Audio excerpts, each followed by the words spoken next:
Hi friends, welcome to my channel. My name is Lisa, also known as Fiber Nymph around the internet, and I am the dyer behind Fiber Nymph Dye Works Yarn. I apologize, I'm a little froggy today. I've got an allergy situation going on, and I also have a throat lozenge in my mouth right now to try to keep the tingly, scratchy allergy cough at bay. Hopefully it won't be too distracting, either the lozenge or the cough. Got water here though as a backup. So, how are you? Today is Monday, August 7th, and it is one of those weather days where I can't figure out what to do because I actually recorded about 3/4 of the podcast an hour or so ago out on the deck, and then suddenly it got really, really dark and I could hear thunder. And like you could smell the rain coming, and it's like, oh, I've got to go in before absolutely everything gets soaked. And I no sooner got in here and it just downpoured. So that was good timing. And then at that point I also looked at some of the video and realized the sound was a little weird. And so I'm just starting from scratch here. I'm not going to try to reuse any of that earlier footage. So if you are new here, welcome. Thank you so much for checking the podcast out. If you've been here before, thanks for coming back. I'll let you know there will be show notes in the drop-down menu below here on YouTube. I also post show notes in the Fiber Nymph Dye Works Ravelry group and also on the blog on the Fiber Nymph Dye Works website, which is just fibernymphdyworks.com. So you can find show notes in any of those locations. I post links to my project pages and to other things that I mention. I haven't mentioned this recently, but I just wanted to point out I have project pages for my projects both on Ravelry, but also on my own website, which is like another website, not my business website. But I have a website called My Favorite Day, and I post project notes there.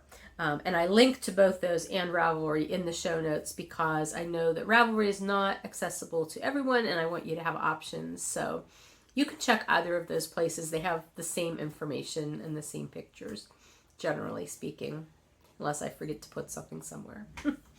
So those things can all be found in the drop-down menu below, those links. If you ever have any questions about something I've talked about, if I haven't covered it, feel free to ask a question in the comments and I will reply as quickly as I can. Okay, so as I said, today is Monday, August 7th. I talked to you guys probably a couple weeks ago, I guess at this point. It was right before Bill and I were going away on a long weekend for our off-road motorcycle extravaganza weekend. So that has happened. And then as soon as we got home from that, my grandson came and was here for a week, so he just went home yesterday. We had a great time. I will probably be talking about various and sundry things about both of those as I talk to you about projects. I don't know if that was visible here, but can you hear that? There was this huge strike of lightning like out the window over here. Really glad I'm not still out on the porch. Okay, so anyway, let's see if we can get through this without major storm ramifications here.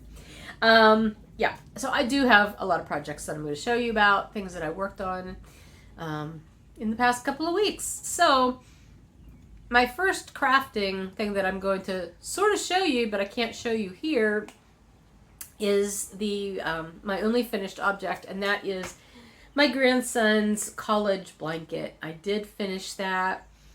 I think I had it mostly finished when I showed it to you last. When I talked to you last, I know I had to do the border yet. And I did do that. I'm going to put a picture of the finished blanket here. So that is it on my queen size bed. So it did turn out to be a fairly reasonable size. It was 65 inches long and 50 inches wide, which was perfectly fine. He thought it was a great size. So the edging, that was what I had to do. And my plan at that point was to just do a single crochet edging around the whole thing. I did that like the afternoon before Bella and I left for our motorcycle weekend, and I hated it. it didn't look great. It looked really good on the sections of the blanket where I was crocheting into a cast on edge for a mitered square, but any of the places where it was going into like one of the non-cast on edges, like the outside edges of a square, it was just really floppy, very wibbly wobbly. And that single crochet edge just didn't have enough structure to it. Now, I was trying to think of how I could mitigate that. I thought, well, I could go down a crochet hook size when I got to those sections and maybe crochet into fewer stitches, like instead of doing a 1 for 1 like I had been doing along the other edge, maybe I could do like 1 and then skip 1 and then 1 and then skip, But at that point, I did not have time to do anything because we needed to get ready to go, and I figured it would probably do me well to like set it aside for a few days and think about it. I knew like my grandson wasn't getting here until Monday. I thought, well, I'll have some time on Sunday, maybe I can finish it. And actually, if I didn't finish it until sometime during the week while he was here, which is what ended up being the case, it wasn't going to be the end of the world. So I let it sit, and I knew I wasn't going to leave that in there. However, there was a comment on my last video that a viewer left, I believe it was Amanda, who she said she was going to recommend using the crab stitch as an edging stitch, but she figured it was probably too late because I'd probably done something. However, it wasn't too late because I didn't like what I did do. So I looked up some crab stitch tutorials. That's just another crochet stitch, and it didn't look very hard, and I thought, okay, I'm going to try that whenever I get back to this. So that is what I did. Excuse me. That's what I did after I got back from my trip, and I worked on it while my grandson was here. Luckily, 18-year-old boys, they sleep late, so I had mornings to do that. And I was able to finish it, and it made a world of difference. It was a much more stable edging than the single crochet. It had some heft. It had some texture to it. I don't know if I took any close-up stitches. If I have a close-up picture of that edging, I'll put it in here. I will try to link to one of the tutorials that I used. If I remember, I'll try to link to that in the show description, in the show notes. If I forget, just look up crab stitch. There's a bunch of different tutorial videos on that. Anyway, it worked out really well, and I was very happy with it. And so then I was able to give it to my grandson, and he was very happy with it as well. Here's his modeling picture, so to speak, of the blanket. After I took that picture, I said to him, I'm like, would you like me to fold that up and put it in a bag for you so you can take it home that way? He's like, oh no, it'll be fine. I'll just put it in my suitcase.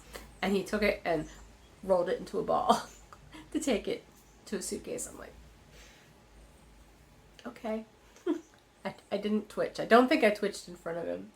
And I just had to remind myself, he's a teenage boy, he's taking it to college. It's going to end up in worse condition than being rolled in a ball in his suitcase. So it was fine. But anyway, that is the blanket. It did take me pretty much an entire month to get it done, and maybe a little bit beyond that month. But it got done. I'm super happy with how it turned out. And he likes it, so it's a win all around. The yarn that I used, again, was Cascade 220 Superwash. The green and the gold. The gold was called Straw. I think the green was Vibrant Green. I have the numbers in the project pages. I did end up with 3 balls of the green left, plus some small scraps. And then I had 2 full balls of the gold left, plus enough partial balls to make another full ball. So in total, that means I use 8 balls of the green and 7 of the gold. So I have some left. Now I just have to think, is there anything else he could use in his school colors? Because I don't know that I would use the green so much for anything for myself. It's not my favorite color of green. I like the gold. In fact, I may have some of that gold in like regular Cascade 220, that straw color. If I don't, I know I've had it in the past and I've made things from it because I love that color, that heathered color. So anyway, but that is done. It's finished, and I'll be honest with you, I love doing mitered squares, but I'm mitered squared out now, and I think it's going to be a while before I make anything else with mitered squares. So, moving along from that, I did allow myself, obviously, to start knitting on other things, and we had that motorcycle weekend, and I wanted to take something to work on, and so I pulled out one of my projects that I had hibernated for the month of July so that I could take that with me. And here it is. I pulled out my May Personal Stash Yarn Challenge project and took that, and I did make actually a good bit of progress, which you may be shocked. If you're somebody who's watched the podcast for a while, you know when I go on motorcycle trips, I always take projects, and I hardly ever get a chance to work on them at all. But this time I had time, and I made a good bit of progress. So here we are. The pattern is called Favorite Scarf Ever by Lisa Bruce. It's a chevron pattern, as you can probably see there. I have made this before, and I really enjoy it. It starts at the end. So you split your yarn in half, and you start at your end of your scarf, and you work up to the middle, and then you join, you seam the two halves together, like at the middle, which would be like in the back of your neck or whatever when you're wearing it. So I had already gotten the first half done a few months ago. And I was only probably about right here on the second half when I took it with me. So I got all of this done while I was away that weekend. That's pretty impressive for me being on a motorcycle trip. So the yarn is, sorry, I'm trying to not click my lozenger. The yarn is Dragon Horde Yarns. I do not remember what the name of the base is. I think it's Myth. Her Myth base, maybe. It's a fingering weight. And the colorway was Good Luck Black Cat, which I really like. It's so funny. On this half, I don't remember this on the first half, but on this half you can see I've had some big sections of pooling here, which I'm not worried about. Like, I don't care. But I don't remember that happening on the first half, and I haven't gone to look yet. But anyway, I would say at least halfway done with this second half. This is the yarn that I have left. So it's coming along. It's an enjoyable project. I don't have to think too much about this. It's an easy enough pattern. It's just a 2-row repeat. So I figure I will get it done eventually here. It's not like a hurry, rush kind of project. I'm using US 5 needles, I think. Do I have that in my notes? Yes, US 5s. So yeah, making good progress on that.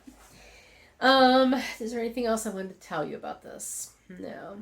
Obviously, my May project did not get done in May.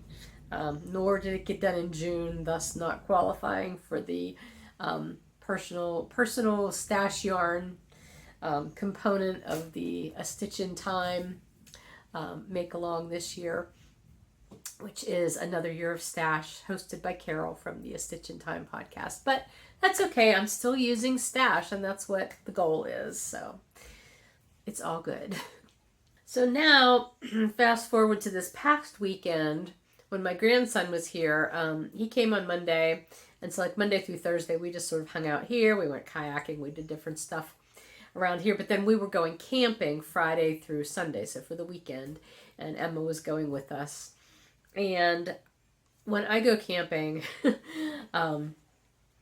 this is in contrast to when Bill and I camp.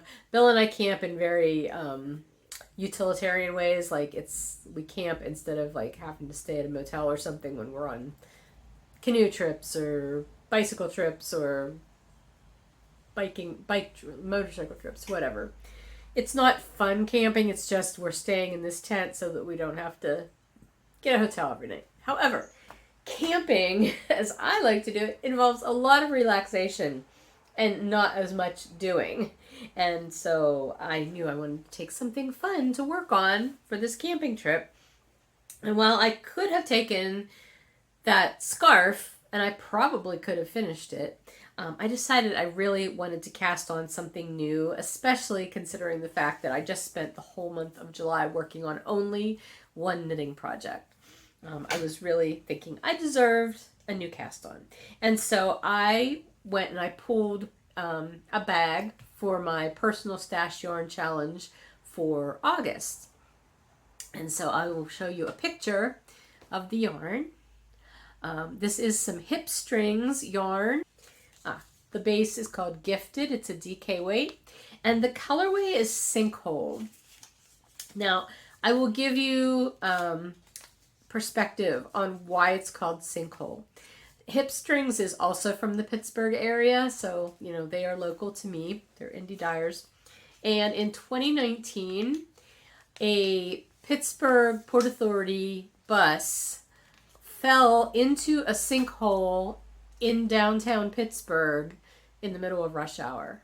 I mean, it was big on the news. It probably was outside of even Pittsburgh that it hit the news.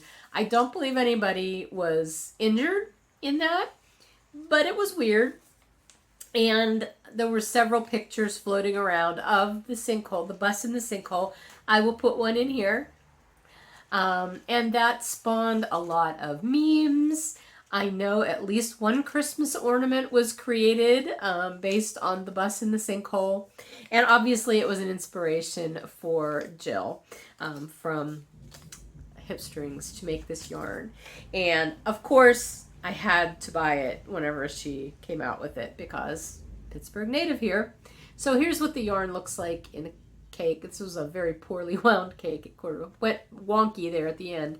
But I split the skein in half because I wasn't sure if I was going to end up with any pooling for the project I wanted to do. So since we were going to be away, I thought I'll just split the ball in half.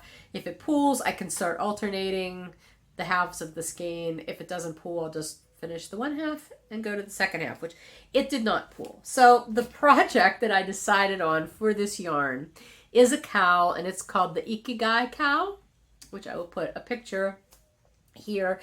This was the first picture of it that I saw. It's the main pattern picture in that pretty sort of tonal variegated brown, and then this picture shows it in a semi-solid where you can really see the stitch pattern detail. Obviously, the patterning shows up better when it's not being done in a variegated, and obviously this is very, very variegated yarn, but I didn't care. I really wanted to do this pattern because it also was a fairly straightforward pattern. It's a 6-row repeat or round, 6-round repeat, but 5 of those rounds are just a ribbing, a regular ribbing pattern, and then the 6th round is where you're doing the spicy part, where you're doing the patterning. So here's what I have so far. Obviously it's not in a state where you can really see the patterning. It's kind of scrunched up on my needles, but you can see the eyelets and try to see. Yeah, I know it's not looking like anything exciting right at this moment, but I'm having fun working on it, and that's kind of half the battle, right? That's what you want with your projects. I think once it's opened up and off the needles and blocked, I'll be able to see the patterning a lot more. The other thing is I did modify it. It only called for casting on 130 stitches, which gave you that sort of closer fitting cowl that you saw in those pictures. But after reading several project notes, several people had increased their cast on number so that they could make it so that it would double. And that's what I wanted to do. So I just followed the stitches that a couple of people had used, and they did 200 stitches instead of the 130 and said that it was able to be doubled that way. So it was obviously just going to end up narrower. This is all I have left of the first half, so I'm almost done with the first half. So you can imagine it's probably, well, it will be like that deep once it's done, and it'll be hopefully able to be doubled. I'm sort of doubting it looking at it this way, but I think it is just because it's scrunched on the needles, and because this also has eyelets in it, I know it's going to open up a good bit, and it's ribbed, so it's going to have stretch to it. I think it'll be fine. What's really kind of funny about this though is I picked this pattern specifically because I thought, oh, this will be easy. It won't take a whole lot of concentration. There's no charts. you know, I'm going to be camping with Emma and Ashton. It's like I can focus on them and we can talk and be doing stuff while I'm working on this, and it should be no problem. I have had to do more tinking back on this project than I have had to do in many projects for quite a while. I don't know what it is. I just keep getting goofed up. I either start doing too many rounds of the ribbing and forget to start doing the pattern round, which honestly probably wouldn't be a big deal, and I don't know that you'd even notice it, but my perfectionist streak wants it to be right, so I end up tinking back and getting to the right point. One time I had stopped in the middle of the round, which I do have a marker here showing where the 100 stitch point is, which I basically just did when I was casting on, so that if I messed up my counting as I got into that second half, I wouldn't have to go all the way back. I knew where 100 was. But I had stopped at that place, and when I picked it up again, I thought, oh, it's time for me to start doing the pattern round. So I started the pattern round there instead of waiting until I got to the beginning of the round. So then I had to like fix that. Another time, I don't know what I did. I had done the pattern round, and then after I had done a couple rounds of just the plain ribbing, I realized I had a couple of spots where I did not do that little pattern stitch. So I had to drop down and fix that, and which was fine. I could do that, but it's just like, it's just funny to me that like, oh, this will be an easy project. I won't have to focus on it. And clearly I should probably be focusing just a wee bit more than I did. So anyway, that is my August project, which I not only started in August, but there's a good chance I could finish this in August, which is kind of exciting because I am several months behind in my monthly stash yarn challenge for myself. I am, as I can, I am participating in Carol's make along as well. I have to post this to her group. I haven't done that yet, but I'm trying to think. Let's go back. Bear with me a second here. I've got my computer. I'm going to see how many I did actually finish this year. I finished,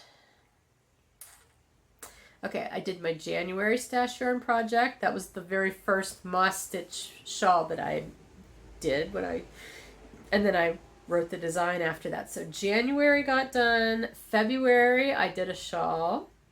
That was that really pretty pink black Sauerball Perlin, Sour Perlin something, I don't know. It was cute. Did that. March. Did I do March? March was a weaving project. I did finish March. Did I do April? April is the weaving project that is still on my big loom. I haven't touched that. I really need to get back to that. So April, I did not finish. May is that scarf I just showed you, my favorite scarf pattern. June, what was June? June was, I actually did make project pages for them just so that I wouldn't forget what they are, but I hibernated some of them. So June was the Alpha Slopey skeins that I did not do because I couldn't find the pattern that I wanted to use for that. And I just didn't have time. And then July was those two 50-gram skeins of Spin Cycle dyed in the wool, which I obviously didn't do because July was all blanket all the time pretty much. So that's what, two that aren't started and two that are not finished out of 7. And well, technically 3 that aren't finished if you count this, but this is in the current month, so I'm not feeling bad about that. I feel like I'm okay with that, so it's okay. Everything's good. Okay, so that is that project. It is underway. I have high hopes that it will get done in August, and that'll be awesome because then September is another month. If I'm really good, I could get this done, and maybe I could go back and use one of those other months that I didn't even start. Maybe I can finish something. So many opportunities. Alrighty, so what is up next? I think that's all the knitting I did. There is spinning to show you though. So I was doing my Tour de Fleece combo spin with 3 braids of my own fiber that I had dyed, that I had in my stash. I did not finish the combo spin in July, which I knew I probably was not going to, since I was also, you know, all blanket all the time. This was the only other crafting thing I did in July. But I did get a 3rd skein done. First half of the first braid, second half of the first braid plied with the first half of the second braid. Second half of the second braid plied with the first half of the 3rd braid. So that leaves the second half of the 3rd braid that I still need to spin and ply to itself. Now I will say I ended up with a lot of this 3rd braid left over after I plied with the 2nd braid. And I still have all of this. This is the full second half, and I have a tiny little bit of the first half that I didn't end up spinning. So this should give me a pretty good sized skein for just this 3rd braid. So that'll be nice.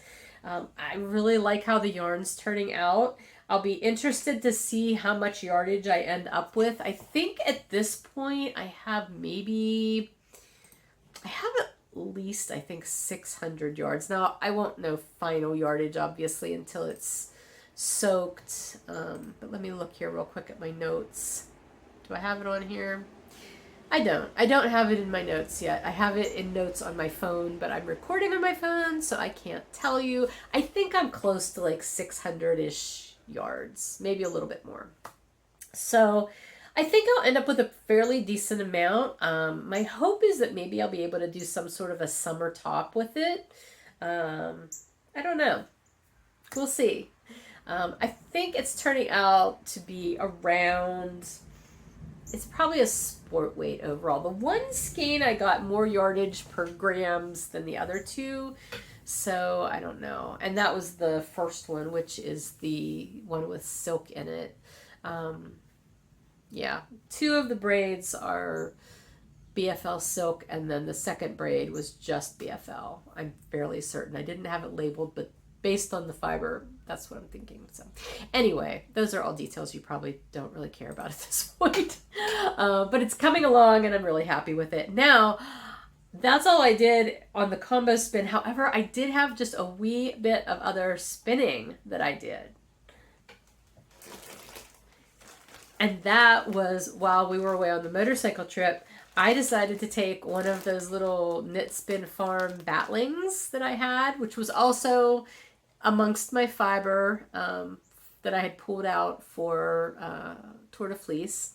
I was originally going to spin it on my little nano, eel wheel nano, which I never pulled out.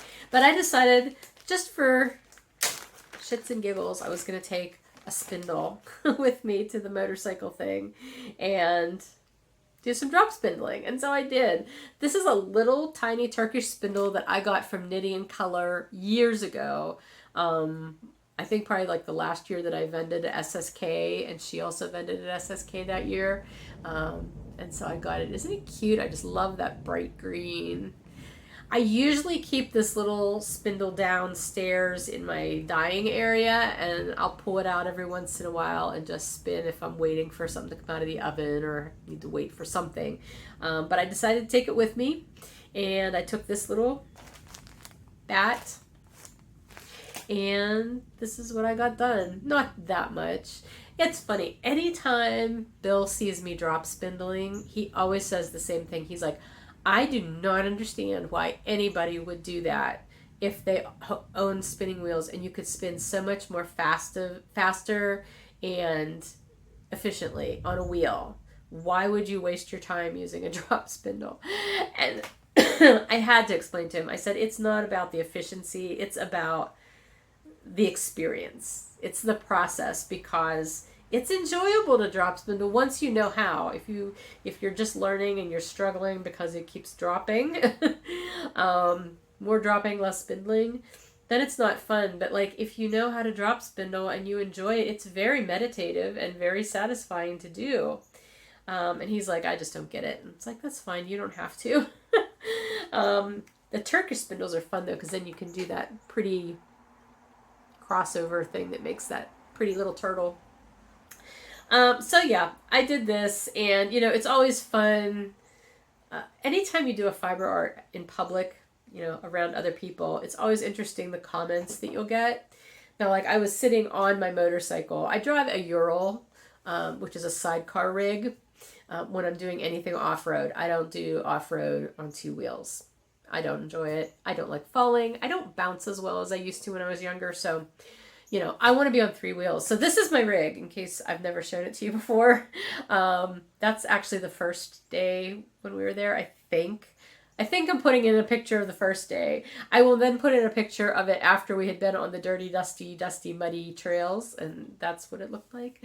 But anyway, the day that we got to this thing, it was a 4-day event. It's 3 days of rides. There's a Friday afternoon ride, then there's a Saturday morning ride, a Saturday afternoon ride, and then a Sunday morning ride. So, that are organized. Like, you can also do other things if you want to, but those are the organized rides. Last year, we got there Friday morning, set up our tent, and then went and did the Friday afternoon ride. I think that's how we did it. And then, but we when we got there on Friday morning, a lot of the good camping spots were already taken because it's mostly a really big field out in the open, sun beating on you, no trees. But there is a wooded area also that has some trees and some nice spots to camp, and we wanted to get one of those spots this year. And we did, because we got there on Thursday instead. So we set up Thursday, but then there was nothing else that we really had to do Thursday. So I sat on my bike and I knit. It was fun. And so, you know, you'd have people walk by. Now you also have to keep in mind that this is an event mainly consisting of male people, male humans.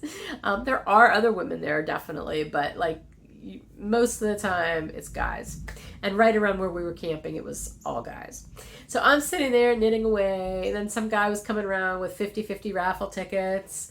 So he was a part of the place where we were staying. He's like, ma'am, you're having too much fun. You have to stop that. And I said, just you wait till I get my drop spindle out. And he's like, ha ha ha. He didn't know what I was talking about. But anyway, yeah, so I'm sitting there knitting, and then another guy walked over later. He was camped near us. And I think he and Bill had been talking, and he came over and he's like, oh, you're knitting. I'm like, yes, I'm knitting. He's like, my grandmother used to knit. I'm like, no kidding. He was very nice, but it was so weird because then he was talking about how he wanted to get his wife interested in riding motorcycles, and she didn't really want to. She was afraid of falling, but he's like, well, maybe a sidecar would be good for her. And he's like, can I take a picture of your bike? And I'm like, sure. People always want to take pictures of this rig because it's not something you see all the time.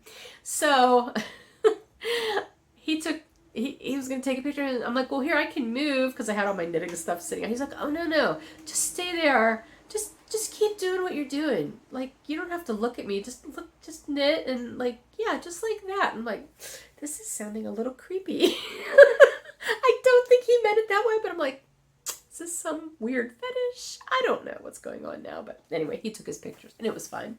But then, like, later on, I was sitting and I was drop spindling, and the guy who was camped next to us, who was also very nice, and we had been talking to him, he came out and he saw me doing that. He's like, oh, are you weaving a sweater? And I thought, man, you get bonus points for somehow wrapping together 3 different fiber arts here. Because weaving, spinning, and knitting, you kind of all put them together and you probably don't even realize it. And I had to explain to him, no, I am not weaving, I am spinning yarn. It could grow up to be a sweater, but probably won't. So anyway, it was funny. I just love the comments you get from people sometimes. Well, there was another bright flash of lightning there. Anyway, everybody was very good-natured about it, and people really tend to be more curious than weird about it, you know, or derogatory. Thunder, did you hear that? Yep. And now the rain's starting. Anyway, I do not have high hopes that this is actually going to get finished in a super timely fashion. I do not have a good track record on finishing drop spindle projects. As much as I enjoy the experience of drop spindling, it is very meditative and rhythmic, and I do enjoy it for that reason. I just don't have a good record of actually finishing it and getting it finished into yarn. I don't know why. I just don't. So we'll see. I could surprise myself, but let's not hold our breath on that one right now. All right, so that is all the crafting that I've done since I talked to you last. Let's move on to the stop shooting on yourself mail, because I do have winners to announce for that, for the July prizes. So as I was putting my show notes together today, I realized that last month when I did the June prizes, what I was offering as a prize were mini skein sets, along with a pattern. Well, this month you're getting mini skein sets again, because I totally forgot that that's what I did last time. Now, they're different mini sets than last time. Last time they were ones that were in the shop. These are not ones that are in the shop. These are more grab baggy. I can't remember if I mentioned at the top of the episode that I have grab bags in the shop right now. I've got self-striping grab bags, there's inversibles grab bags, and there's also a lot of mini skein grab bags. So these are some mini skein grab bags. Similar to what's in the shop, but not exactly. Okay, so there are 4 different sets to choose from. Whenever you hear your name and you email me to let me know you won, in addition to your full name and mailing address, please let me know what your top 3 prize choices are from these 4 sets I'm about to show you. And then I will send you whichever one is at the highest point in your list that is still available. So all these mini skein sets have 6 20-gram minis in them. The first 2 are a combination of self-striping and semi-solids. The other 2 are just all semi-solids. So here's the first one with self-striping in it. We're going to call this set A, just so that we can keep it simple and you don't have to try to describe the colors. So set A has, this was a serendipitous stripes colorway. This is the signature pie colorway, and this is the signature jewel tones. And then each one has coordinating mini that will go with it. There's a combination of bounce, and this is bedazzled, this is the bronze sparkle, but you can use them together. So that is one set. Again, we'll call that set A. Set B, this one has a mini of Halloweeny, and then this is signature earth tones, and this is the signature brights. And again with minis, and I believe these are all bounce. Alright, then we'll go with set C. These are all just semi-solid mini skeins in there. You can see those colors, and that is a combination of bounce, bedazzled, and mountain tweed. So you get a little bit of everything in there. And then set D, again, those are the colors in that one. And this is also bounce, bedazzled, mountain tweed, and then this purple one is the confetti tweed. So all fingering weight. But that's the only one that has confetti tweed in it. So those are your 4 choices for your prizes. And let me announce the winners. So for the chatter thread, there was posts number 2568 through 3171 in July. Random number generator chose post number 2722, and that is PA Knitwit, who is Sarah. Congratulations, Sarah. Let me know which mini sets are on your 1 through 3 wish list there. Okay, for the finished object, we had posts 274 through 336, and random number generator chose post number 322, and that is K8R, who is Linda, and she finished a pair of shorty socks, and they were super cute. So congratulations, Linda. Oh my gosh. Congratulations, Linda. Sorry, I can't get my mouth to work. Okay, so that was the finished object winner. And lastly, we have the Instagram winner, which again, I picked through random scrolling through the hashtag posts until I landed on one that fell within the July time frame. And that ended up being Instapam Pep.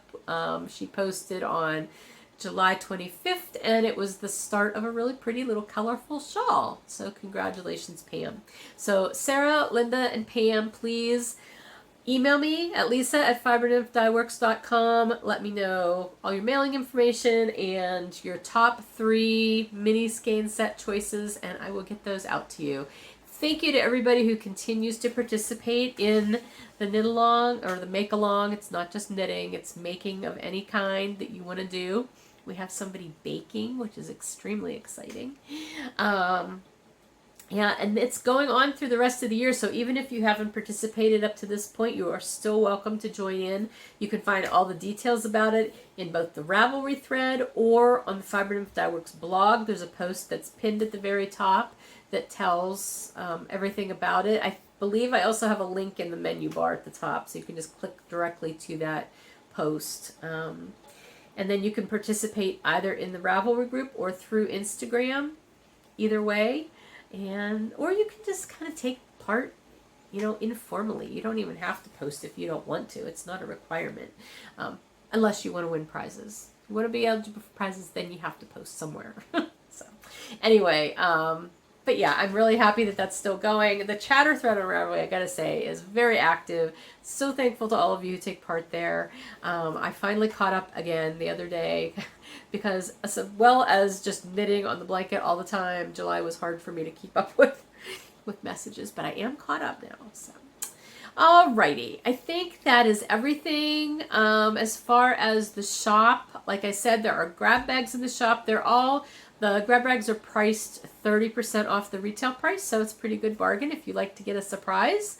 Right now I'm working on dyeing up the first club shipment, which is for the Lepidoptera Yarn and Fiber Club, so that'll be shipping mid-month. And then I also have pre-orders right now that I'm working on.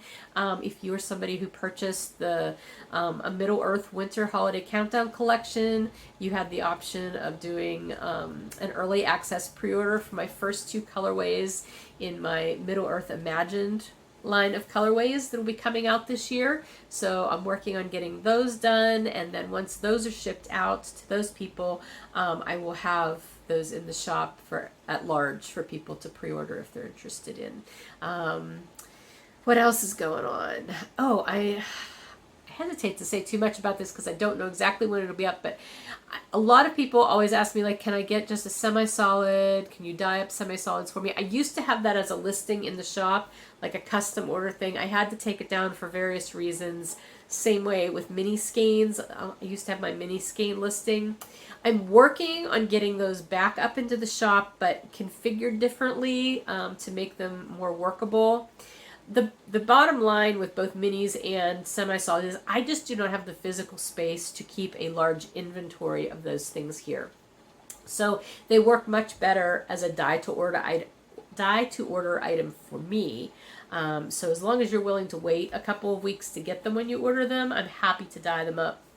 But rather than making you email me, I want to be able to make them directly available to pre-order or to custom order through the website again. So I am working on getting that set up.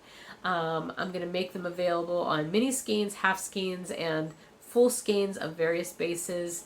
And I will let you know when that's up. But you can be watching for that because I know a lot of you have been wanting that for a while and wondering where it went. And I apologize that it's not there right now, but it will be. It will be back up.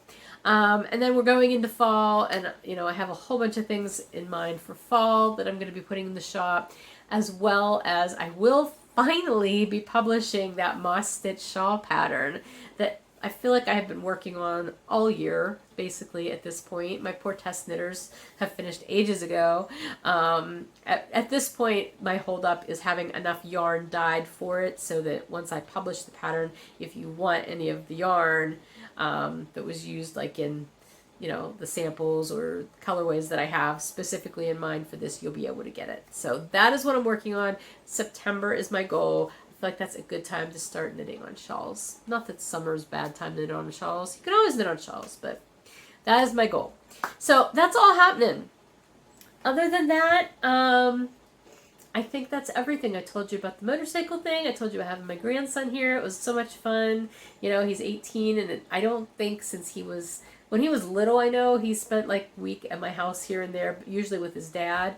So it's been a long time since I've had that much concentrated time with him, and it was so much fun. We went kayaking a bunch. We hung out here. We played cards. I taught him how to play rummy. I taught him how to shuffle cards. He hadn't known how to do that, so that was interesting. And then, like I said, we went camping, and we had fun camping. Did a campfire, did mountain pies. He wanted to do mountain pies, and that's a part of camping. You always do mountain pies. So, yeah, we did all that. And then yesterday was a little bit bittersweet because it was his last day here, but it was also the 1-year anniversary of losing my oldest son, who is also his dad. And so it's hard to believe a whole year has passed, that we've been without my son for a year. But, you know, the whole thing that I've learned through that loss is to not take for granted the people that you love who are here, and to spend as much time with them as possible. So that just was further solidified by getting to spend that nice week with my grandson, and just to cherish every minute of it, because really, you know, tomorrow is not guaranteed, and who knows how many more times he's going to want to spend a week with grandma. Whether or not I knit him an afghan or a blanket or whatever, you know. So, yeah. But I thank you to those of you who have reached out, you know, remembering that was that first big milestone with that. So I appreciate that. It means a lot. Anyway, that's it. I'm going to go. I know this has gotten long, but it's been a lot going on. So anyway, I hope you are well. I will be sending out newsletters as new things come up between now and the next time I podcast. If you're not on my newsletter list, that's the best way to stay in touch with what's going on in the shop or anything special that way. You can sign up from any page on my website, fibernymphdyworks.com, and you'll find the sign up there. So have a good week or two until I talk to you again, and stay dry, because if you're getting this rain, you could be wet out there. Talk to you later. Bye.